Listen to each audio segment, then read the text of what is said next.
Assalamualaikum warahmatullahi wabarakatuh.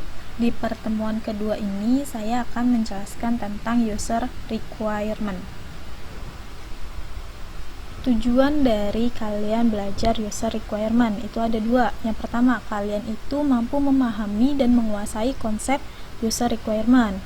Dan yang kedua, kalian mampu untuk menyusun user requirement dalam ketiga bentuk, yaitu ada bentuk persona, bentuk card sorting, dan bentuk user journey, di mana ketiga bentuk ini nanti akan menjadi activity dan laporan akhir kalian. Nah, sekarang kita lanjut dulu ke materinya. Apa sih user requirement itu? User requirement adalah suatu kemampuan yang diperlukan pengguna untuk menyelesaikan masalah ataupun mencapai keadaan objektif. Nah, pengertian ini itu diambil oleh IEEE. Atau simpelnya gini deh, kita bisa lihat dari arti user requirement ini. Artinya kan kebutuhan pengguna. Jadi dari sisi developer sendiri, kita tuh wajib tahu kebutuhan-kebutuhan apa aja yang pengguna perlukan, yang pengguna butuhkan gitu. Baik itu dari segi IMK-nya ataupun dari segi yang lain. Jadi kita harus tahu pengguna nih mau ngapain sih di aplikasi yang kita buat ini, atau dari aplikasi yang sudah dibuat ini gitu. Karena aplikasi bisa dikatakan sebagai aplikasi yang berkualitas atau yang bermanfaat ketika aplikasi tersebut itu mencapai kebutuhan atau keinginan si pengguna gitu. Nah, cara mendapatkan user requirement itu ada 5. Yang pertama ada field research. Di cara yang ini, itu kalian akan melakukan wawancara dan observasi kepada pengguna aplikasi tersebut. Nah, cara yang kedua ada focus group. Jadi di sini kalian melakukan wawancaranya secara berkelompok. Dan biasanya tuh topik yang diajukan tuh tentang prototype, karena dari prototype ini kita bisa mengeksplorasi konsep-konsep yang ada dalam aplikasi dan kita bisa mendapatkan suatu review atau pendapat dari si pengguna aplikasi tersebut gitu. Nah, cara yang ketiga ada user modeling. Di sini kalian menganalisis karakteristik dan membuat karakteristik atau persona dari aplikasi sesuai dengan profil si orang yang kalian wawancara ini gitu. Nah, cara yang keempat itu ada information architecture analysis. Di sini kalian akan mengevaluasi susunan informasi aplikasi dan mengidentifikasi hubungan antara komponen satu dengan komponen yang lainnya di dalam aplikasi tersebut gitu. Nah, yang kelima ada task analysis. Di sini melakukan penyimpanan dan memprioritaskan task yang dilakukan oleh si pengguna aplikasi tersebut. Nah, selanjutnya saya akan menjelaskan tentang 3 bentuk user requirement yang sudah disebutkan sebelumnya, yaitu ada persona, ada card sorting, dan ada user journey. Oke, yang pertama di sini saya akan menjelaskan persona. Jadi di persona ini kalian melakukan wawancara kepada narasumber, yaitu kakak asisten kalian. Nanti akan ada 4 hal yang wajib kalian tanyakan ke kakak asistennya. Pertama ada biodata, di mana kalian bisa menanyakan seputar data diri si narasumbernya. Nah, yang kedua ada behaviors. Kalian di sini bisa tanyakan seputar pengalaman narasumber atau kakak asisten kalian selama menggunakan aplikasi tersebut. Nah, yang ketiga di sini ada pain point. Kalian bisa menanyakan seputar problem-problem apa aja yang dialami oleh si narasumber ini pas dia menggunakan aplikasinya. Nah, yang keempat di sini ada needs and goals. Kalian bisa tanyakan kebutuhan dan harapan, atau bisa juga menanyakan tentang saran terhadap aplikasi. Pertanyaannya apa aja itu bebas, terserah kalian. Yang penting mencangkup ini poin penting ini gitu. Mau berapa banyaknya pertanyaan yang kalian ajukan itu pun bebas. Yang penting ini tuh udah merangkum. Yang penting nanti jawabannya udah merangkum inti dari bagian-bagian ini gitu. Nah, nanti jawaban dari wawancara kalian akan ditaruh di template. Template-nya seperti apa? Seperti ini yang kalian lihat di sebelah kanan. Nah, ini merupakan template dari si persona gitu. Nah, template-nya kalian bisa download di website kalian masing-masing, di course kalian. Nah, di bagian paling atas nih kalian isi biodatanya sesuai jawaban dari wawancara kalian gitu. Nah, untuk fotonya sendiri ini nggak wajib ya untuk dicantumkan, jadi biarin aja kosong, nggak apa-apa.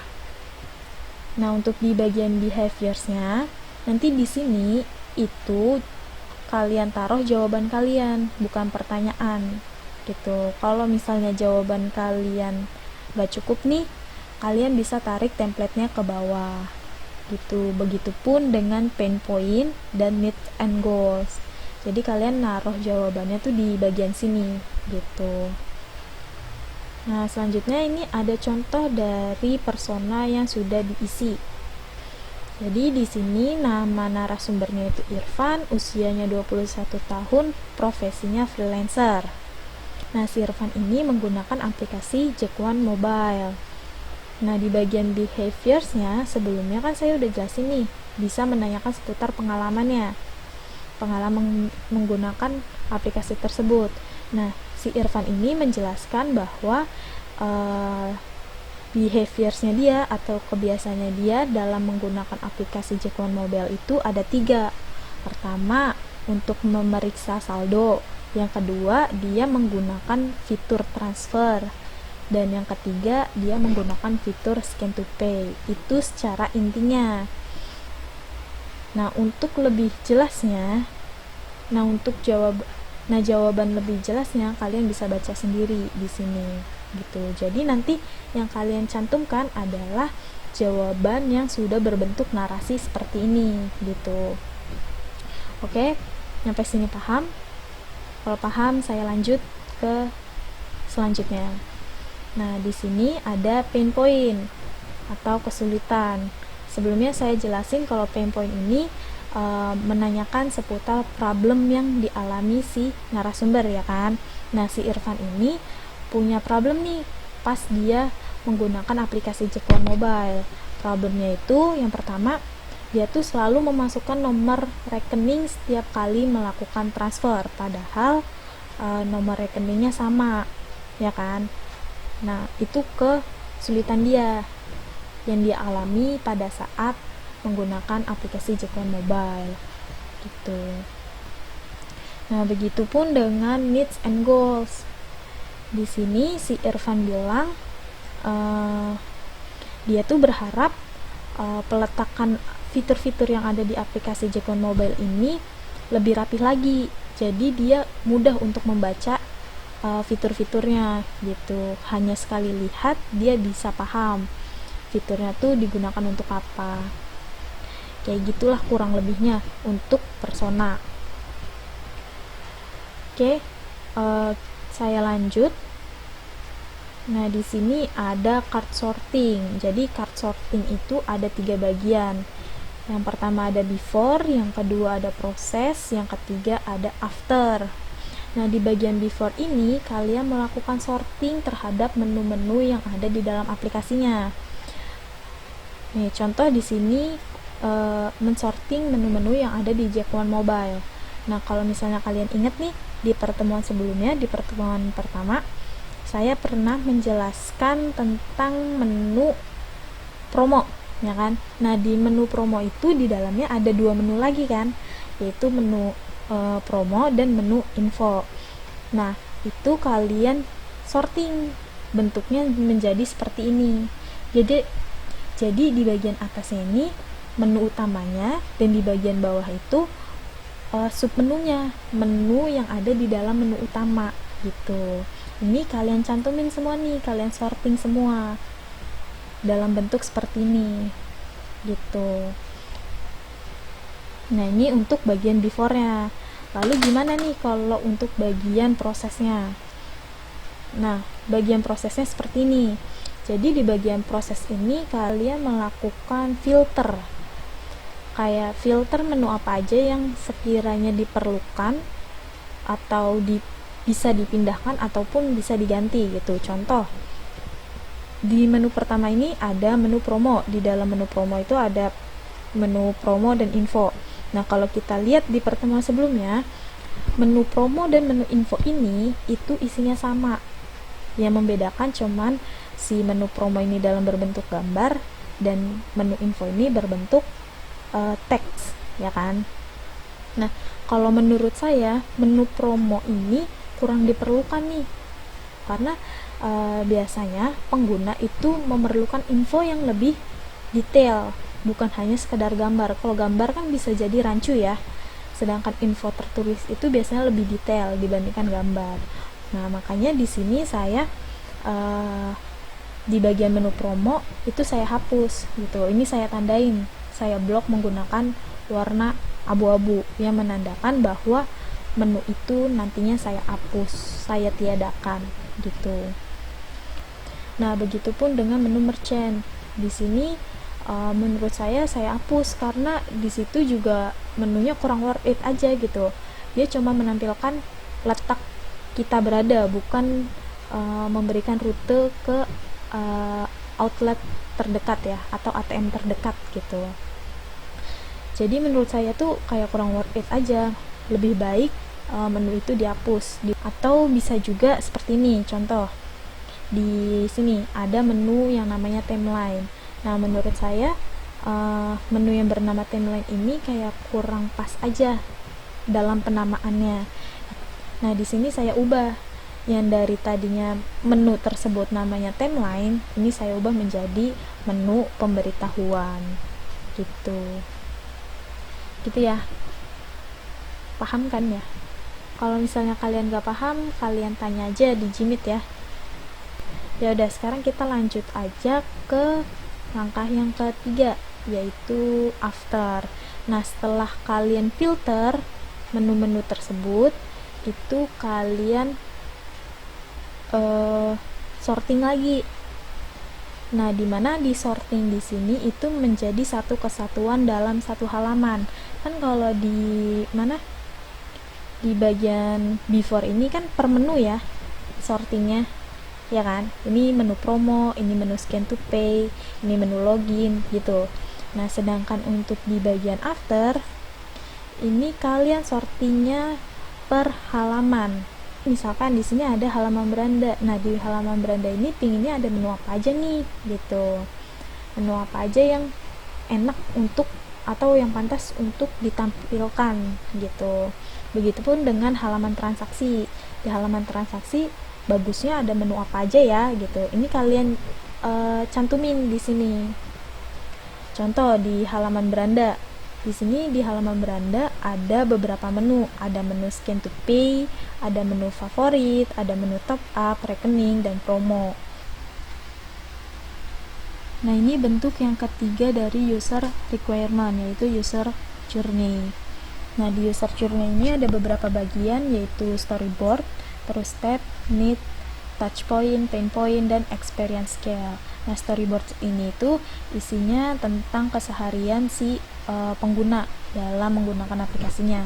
Nah, kalau step ini tindakan yang dilakukan si pengguna dalam mengakses aplikasi tersebut. Nah, sedangkan untuk needs-nya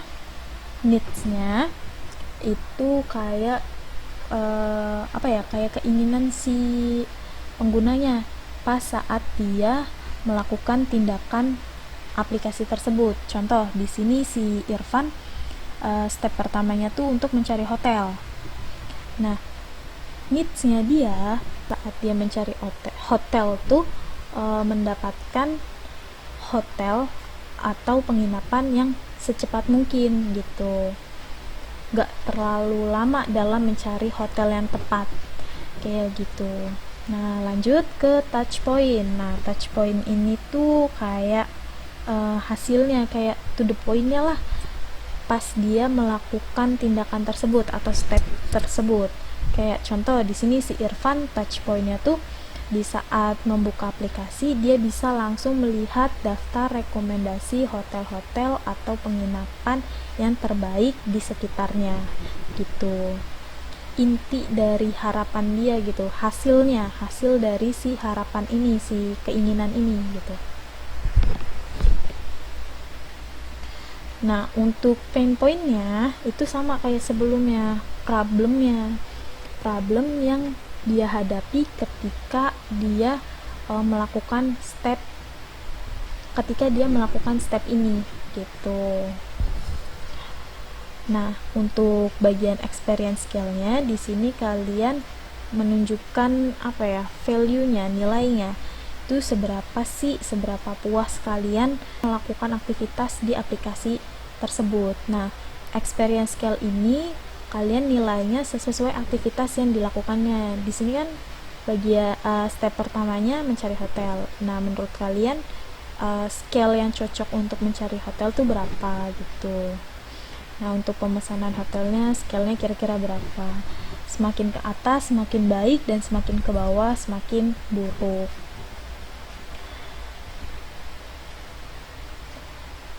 Nah, ini contoh lebih jelasnya. Kalau tadi kan terlalu kecil ya. Nah, ini lebih besarnya, contohnya kayak gini.